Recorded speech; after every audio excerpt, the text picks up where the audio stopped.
Renascimento. O que foi o Renascimento?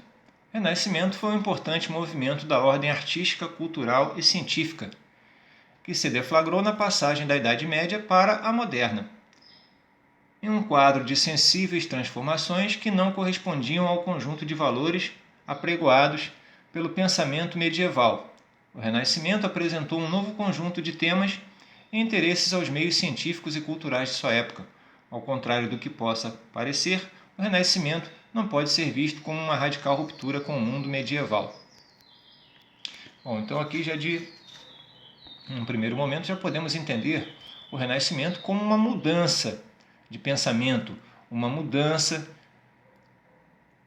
de foco das coisas, uma nova concepção de pensamento, de ideias, de filosofia, que foram aplicadas nos setores artístico, cultural e científico, na transição da Idade Moderna para a Idade Média.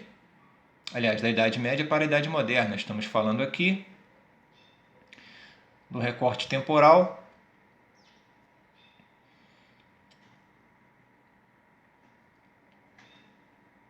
em que podemos considerar como um marco a queda do Império Romano do Ocidente, que marca aí a transição da Idade Média para a Idade Moderna. Porém, este novo pensamento, esta nova configuração de pensamento, apesar de mudar o eixo do pensamento medieval, que era um pensamento baseado na fé e na teologia, para um pensamento mais científico, mais prático, mais empírico. Empírico, aquele conhecimento obtido através da experiência. Porém, essa nova ideologia não representará uma ruptura com o mundo medieval, mas será uma ideologia para agregar valores àquela realidade. Características do Renascimento. A razão, de acordo com o pensamento da Renascença, era uma manifestação do espírito humano, que colocava o indivíduo mais próximo de Deus. Ao exercer sua capacidade de questionar o mundo, o homem simplesmente dava vazão a um dom concedido por Deus, neoplatonismo. Outro aspecto fundamental das obras renascentistas era o privilégio dado às ações humanas, o humanismo. Tal característica representava-se na produção de situações do cotidiano e na rigorosa reprodução de traços e formas humanas, naturalismo. Esse aspecto humanista inspirava-se em outro ponto-chave do Renascimento, o elogio às concepções artísticas da Antiguidade Clássica. Então nós vemos aqui algumas características do Renascimento.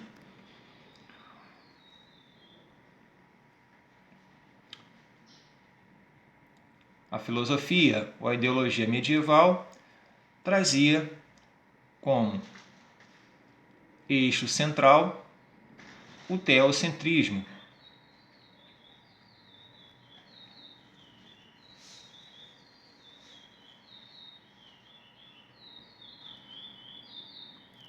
Ou seja, Deus no centro de todas as coisas. Durante a configuração do pensamento renascentista, esse eixo será antropocêntrico, o homem no centro das coisas. Por isso, as ações humanas passarão a valorizar o humanismo, o elemento humano. Podemos observar isso nas obras de arte renascentistas, que todas são referências ao corpo humano, ao material humano, o que também é influenciado pela Antiguidade Clássica, devido ao fato de que as obras da Antiguidade Clássica eram extremamente valorizadoras do aspecto humano, da forma humana. Relação com a burguesia e o individualismo. Essa valorização das ações humanas abriu um diálogo com a burguesia, que floresceu desde a Baixa Idade Média. suas ações pelo mundo, a circulação por diferentes espaços e seu ímpeto individualista ganharam a atenção dos homens, que viveram todo esse processo de transformação privilegiado do Renascimento. Ainda é interessante ressaltar que muitos burgueses, ao entusiasmarem-se com as temáticas do Renascimento, financiavam muitos artistas e cientistas surgidos entre os séculos XIV e XVI.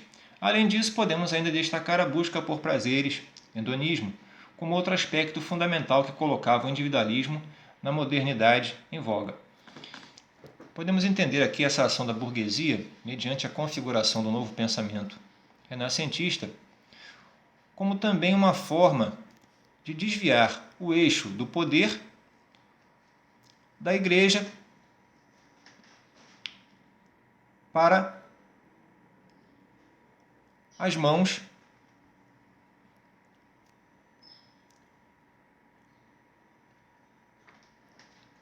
de um outro poder, o poder dos reis. A centralização do poder nas mãos dos reis, que era interessante para a burguesia. Não agradava à classe burguesa o poder estatal na mão da Igreja, como se configurou na Idade Média. Portanto, o pensamento renascentista se torna muito atraente para a burguesia, que passa a financiar artistas e pensadores renascentistas para legitimar e configurar esta nova forma de pensamento, esta nova forma de sociedade.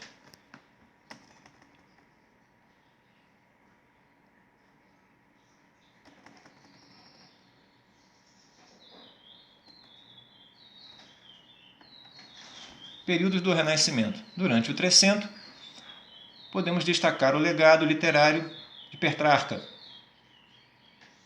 e Dante Alighieri, bem como as pinturas de Giotto, de Bondini,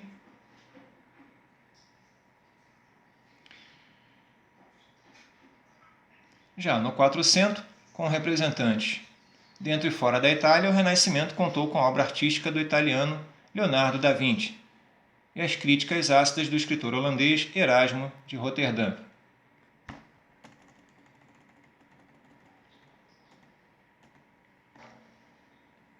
Na fase final do Renascimento, o Cinquecento ganhou grandes proporções, dominando várias regiões do continente europeu. Em Portugal, podemos destacar a literatura de Gil Vicente e Luís de Camões. Na Alemanha, os quadros de Albrecht Dürer e Hans Holbein. A literatura francesa teve como seu grande representante François Rabelais. No campo científico, devemos destacar o reboliço da teoria heliocêntrica, defendida por Nicolau Copérnico, Galileu Galilei e Giordano Bruno.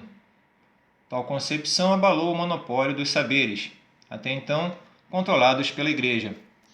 Então percebemos aqui que, de forma muito ampla, o Renascimento vai influenciar não apenas as artes, mas a sociedade de uma forma geral. A política, a economia também serão afetadas pela configuração do pensamento renascentista. No campo da ciência, a configuração de novos pensamentos se torna agressivo para a Igreja, porque vai de encontro àquilo que ela pregou por durante muito tempo. As verdades científicas reveladas no Renascimento vão desconfigurar aquilo que a Igreja pregou por muito tempo. Impacto do Renascimento. Ao abrir o mundo à intervenção do homem, o Renascimento sugeriu uma mudança da posição a ser ocupada pelo homem no mundo. Ao longo dos séculos posteriores, o Renascimento, os valores por ele empreendidos vigoraram ainda por diversos campos da arte, da cultura e da ciência, graças a essa preocupação sem revelar o mundo.